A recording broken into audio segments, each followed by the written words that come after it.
Nah, jadi gitu ya, katanya Habib Umar, kalau rahmat ini sudah bangkit dalam diri seseorang, ya, sudah bangkit, sudah menyeluruh di dalam hati orang, maka orang tersebut akan menghasilkan suatu hasil yang sangat indah, akan menghasilkan, membuahkan buah yang indah.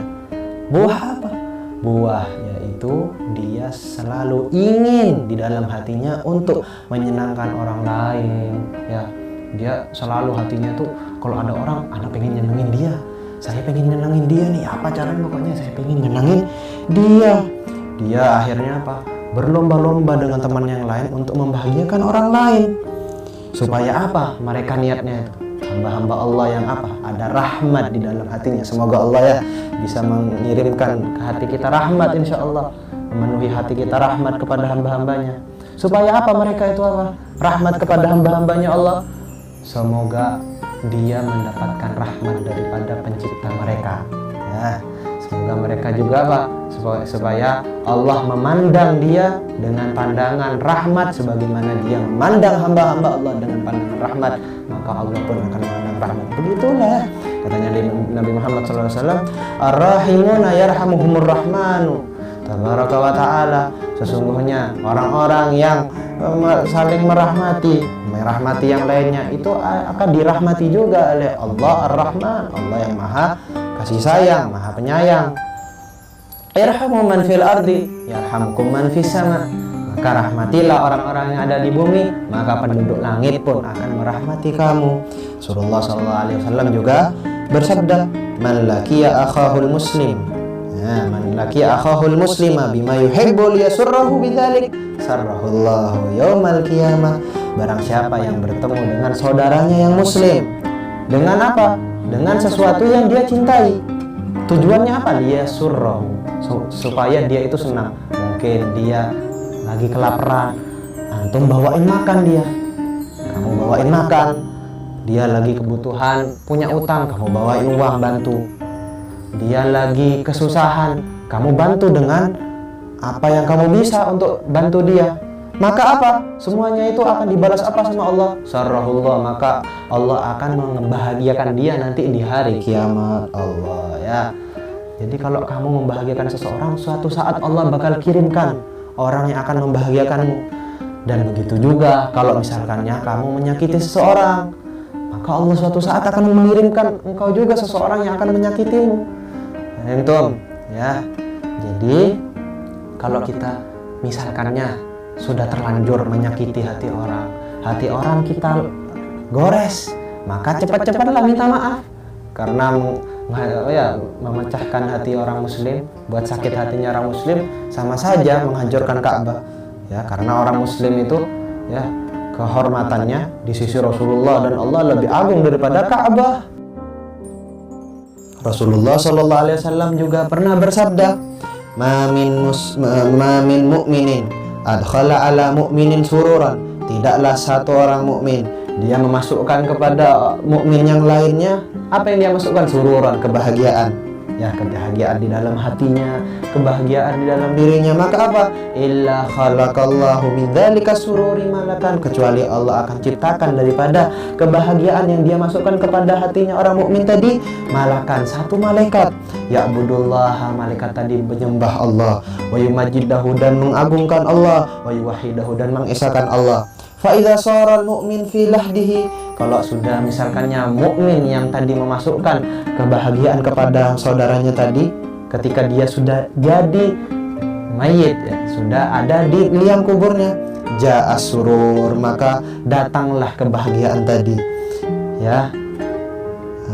Ja'as surur alladzi adkhalahu alaihi, maka datanglah kebahagiaan yang dia masukkan kepada orang mukmin temannya tadi atau saudaranya tadi. Kemudian fayaqulu lahu, kemudian kebahagiaan ini berkata kepada dia, ama ta'rifuni, kau nggak tahu saya? Fayaqulu man anta, maka orang ini menjawab, siapa kau? Aku nggak tahu siapa kau, kata.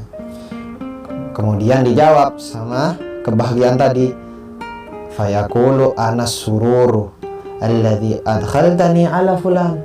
Aku nih kebahagiaan, ya, kamu nggak kenal saya. Aku nih kebahagiaan yang dulu kamu itu masukkan aku kepada hatinya si Fulan. Dulu kamu masukkan kepada hatinya si Z, si Amr, si Bakar, ya. Kamu dulu masukkan saya kepada hati mereka. Ana Leo, maka apa? Aku sekarang nih, unisu wahsyatak. Aku akan membuat engkau tenang, membuat engkau senang, ya, daripada segala ketakutanmu. Wa ulakinuka hujjatak, dan aku akan talqin, aku akan utarakan daripada hujjahmu, yakni aku akan bela engkau nanti di setiap perjalanan di akhirat ini. Wa usabbituka bil qawli tsabit, dan aku akan menetapkan engkau dengan kalimat yang tetap, qaul tsabit, la ilaha illallah, ya, dibantu nanti sama surun untuk mengucapkan la ilaha illallah. Wa ushhidu bika masyhadal qiyamah, dan aku akan bersaksi denganmu nanti di padang kiamat, di hari persaksian di hari kiamat. Aku akan menjadi saksi bagimu. Karena apa? Aku pernah dimasukkan olehmu kepada hatinya orang-orang yang mukmin. Nanti aku akan menjadi saksi di hari kiamat. Wa ashfa'u laka min rabbik, dan aku akan mensyafaati kau kepada Tuhanmu. Wa urika manzilaka minal jannah, dan aku akan perlihatkan tempatmu di surga. Ya Allah, alangkah indahnya ya. Kalau membahagiakan hatinya orang mukmin. Alhamdulillah. Semoga Allah bisa memberikan kita akhlak sebagaimana akhlak yang diajarkan oleh Nabi Muhammad SAW. Kalau Nabi Muhammad itu bersama sahabatnya itu menyangka kalau misalkannya duduk bersama Nabi Muhammad, orang yang duduk sama Nabi Muhammad tadi menyangka bahwa Rasulullah itu orang yang paling sayang kepada dia. Soalnya apa? Karena saking lembutnya beliau, rahmat kepada hamba Allah, rahmat kepada sahabatnya, akhlaknya baik, ya. Seakan-akan ya dia nyangka nih, yang duduk sama Nabi Muhammad nyangka kalau dia itu orang yang paling dicintai oleh Nabi Muhammad SAW. Sebagaimana ya dikatakan, man laqiyahu badihatan habah, barang siapa yang bertemu dengan Nabi Muhammad pertama kali ketemu, misalnya belum pernah ketemu sama Nabi Muhammad, ketika pertama kali Nabi Muhammad habah, maka orang ini akan merasa gemetar, ya, saking karismatik daripada wibawanya Rasulullah SAW yang besar. Wa man khalatahu wa jalasahu ahabbah, barang siapa yang bercampur dengan Nabi Muhammad, yakni apa? Sering duduk sama Nabi Muhammad, duduk dengan Nabi Muhammad walaupun sekali, ahabbah, pasti dia akan otomatis cinta kepada Nabi Muhammad SAW. Karena Nabi Muhammad ya seakan-akan ya orang yang duduk itu nyangka kalau dia itu yang paling dicintai. Soalnya ditanya ke rumahnya di mana, ditanyain semuanya. Allah, ya. Itulah akhlak yang diajarkan oleh Nabi Muhammad SAW kepada umatnya. Umatnya masa nggak mau niru yang diajarkan Nabi Muhammad SAW? Laqad kana lakum fi Rasulillahi uswatun hasanah. Nah, bagi kalian itu Rasulullah itu adalah suri tauladan yang sangat baik. Ikutilah Nabi Muhammad SAW step by step. Ya, kita cinta kok kepada Nabi Muhammad. Buktikan dong kita ikuti akhlaknya. Ketika bertemu dengan orang, lembuti orang itu, ya, lembuti, kasih sayang, ya, jangan galak-galak sama orang, ya, kasih sayang. Insya Allah berkahi kita di dalam perkumpulan kita. Allah bimbing kita ke jalan yang benar. Allah memberikan kita kemudahan untuk berakhlak dengan akhlak Nabi Muhammad SAW, dan Allah menanamkan di dalam hati kita rahmat kepada hambanya, dan Allah membuat kita bisa membahagiakan semua orang. Amin amin birahmatika ya arhamar rahimin. Al-hadin ya musallihah jami'ah syamilah. Allah yaktub lana al-qabul wa lana kullu sul. Walhamdulillahirabbil alamin.